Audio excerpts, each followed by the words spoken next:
শেষ করে দিল, সব শেষ করে দিল লোকটা। বড় যন্ত্রণা হচ্ছে বুকে, বড় কষ্ট হচ্ছে আমার, বড় কষ্ট হচ্ছে। তুমি কি তুমি কি এত চেষ্টা করে এত ঝলচাতুরি করে মিছরিকে আমি তোমার কাছে আনলাম, আর এত বড় একটা সুযোগ তুমি হাতছাড়া করে দিলে। আমার কষ্ট হচ্ছে, বড় সব কষ্ট শেষ করে দিলে তুমি আজকে। আমার সব আশা ভরসা সব শেষ হয়ে গেল বল। তুমি আজ অব্দি বাবা হওয়ার কোন কর্তব্যটা পালন করেছো বলো তো আমার প্রতি? কোন কর্তব্যটা পালন করেছো? আর আজকে যখন মিছরিকে হাতিয়ার করে আমি আমার ভবিষ্যৎ গোছাবার চেষ্টা করলাম, তুমি সেটা তো বাধা দিলে। আমার বড্ড বড্ড কষ্ট হচ্ছে, আমার বড্ড বড্ড কষ্ট হচ্ছে। আমাকে কষ্ট হচ্ছে, একটু একলা কষ্ট।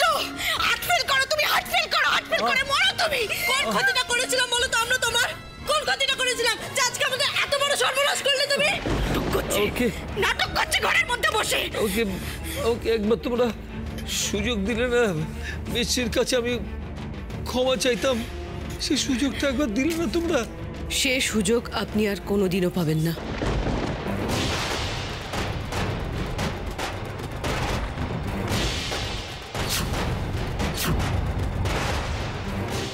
আপনি? আমি মিছরির বড়দিমা।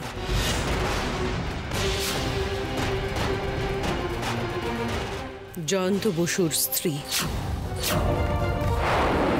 আপনি কি উদ্দেশ্যে এই কথাটা বলছেন সেটা আমি খুব ভালোভাবে বুঝতে পারছি। বড়দিমা, তুমি তুমি এরকম করে কেন কথা বলছো? আঙ্কেল, আপনি আপনি কেমন আছেন? ভালো আছেন তো? শুনুন, আপনি মিছরির কাছে ক্ষমা চান বা না চান, আপনি কিন্তু আর কি যা তা বলছো বড়দিমা? বড়দিমা, সেদিন আঙ্কেল হয়তো মিছরির সঙ্গে দেখা না করে চলে এসেছিলেন, ওই জন্য মিছরির কাছে ক্ষমা চাওয়ার কথা বলছেন। আঙ্কেল, মিছরি এসেছিল এখানে? মিছরি এসেছিল এখানে,